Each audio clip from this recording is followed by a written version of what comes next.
പാലക്കാട് ചാലിശ്ശേരിയിൽ പ്രവാസിയെ തോക്ക് ചൂണ്ടി തട്ടിക്കൊണ്ടുപോയ സംഭവത്തിന്റെ മൊബൈൽ ഫോൺ ദൃശ്യങ്ങൾ ന്യൂസ് മലയാളത്തിന് ലഭിച്ചു. മലപ്പുറം വണ്ടൂർ സ്വദേശി മുഹമ്മദ് അലിയെ കണ്ണും കൈയും കെട്ടി വീടിനകത്ത് പൂട്ടിയിട്ടതിന്റെ ദൃശ്യങ്ങളാണ് പുറത്തുവന്നത്.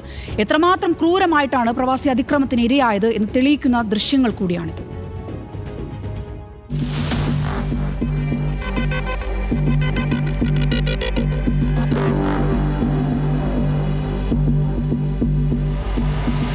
പാലക്കാട് തിരുമിറ്റക്കോട് വെച്ച് തോക്കു ചൂണ്ടി തട്ടിക്കൊണ്ടുപോയ വ്യവസായി നേരിട്ട അതിക്രമത്തിന്റെ നേർസാക്ഷ്യമാണ് ഇപ്പോൾ പുറത്തു വന്നിരിക്കുന്ന മൊബൈൽ ഫോൺ ദൃശ്യങ്ങൾ.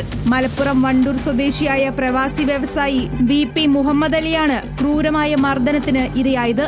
തട്ടിക്കൊണ്ടുപോയ സംഘം 70 കോടി രൂപ ആവശ്യപ്പെട്ടിരുന്നു.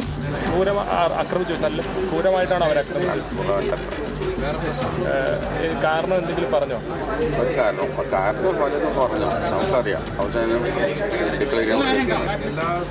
ഈ കോളേജിന്റെ പേര് പറഞ്ഞാണോ മർദ്ദിച്ചത്?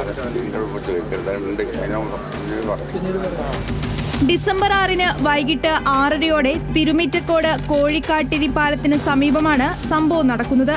കാറിൽ യാത്ര ചെയ്യുകയായിരുന്ന VP മുഹമ്മദ് അലിയെ മുഖംമൂടി അണിഞ്ഞ 7 അംഗ സംഘം തടഞ്ഞു നിർത്തി തോക്കു ചൂണ്ടി ഭീഷണിപ്പെടുത്തി.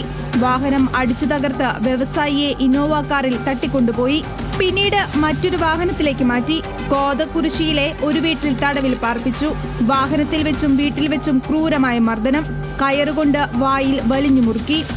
രാത്രിയിൽ മദ്യപിച്ച അക്രമികൾ ഉറങ്ങിപ്പോയതോടെ വ്യവസായി വീട്ടിൽ നിന്ന് ഇറങ്ങിയോടി.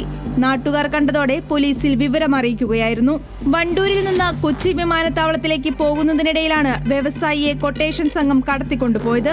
ബിസിനസ് രംഗത്തെ വൈരാഗ്യമാണ് കാരണമെന്ന് വ്യവസായി പോലീസിന് മൊഴി നൽകിയിരുന്നു.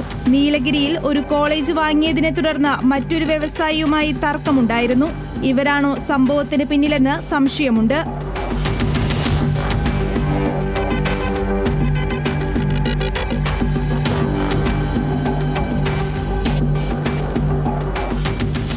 കേസിൽ 8 പ്രതികൾ ഇതുവരെ പിടിയിലായി. ഒറ്റപ്പാലം വരോട് സ്വദേശികളായ അഭിജിത്ത്, സുധീഷ്, നജീബുദ്ദീൻ, ഷിഫാസ്, ഫൈസൽ, മുസ്തഫ, ഷമീർ, ഷാനു എന്നിവരാണ് അറസ്റ്റിലായത്. അന്വേഷണം കൂടുതൽ ഉന്നതരിലേക്ക് എത്തുമെന്നാണ് സൂചന. മർദ്ദിച്ച് അവശനാക്കിയ ശേഷം പ്രതികൾ മൊബൈലിൽ പകർത്തിയ ദൃശ്യങ്ങളാണ് ഇപ്പോൾ പുറത്തു വന്നിരിക്കുന്നത്.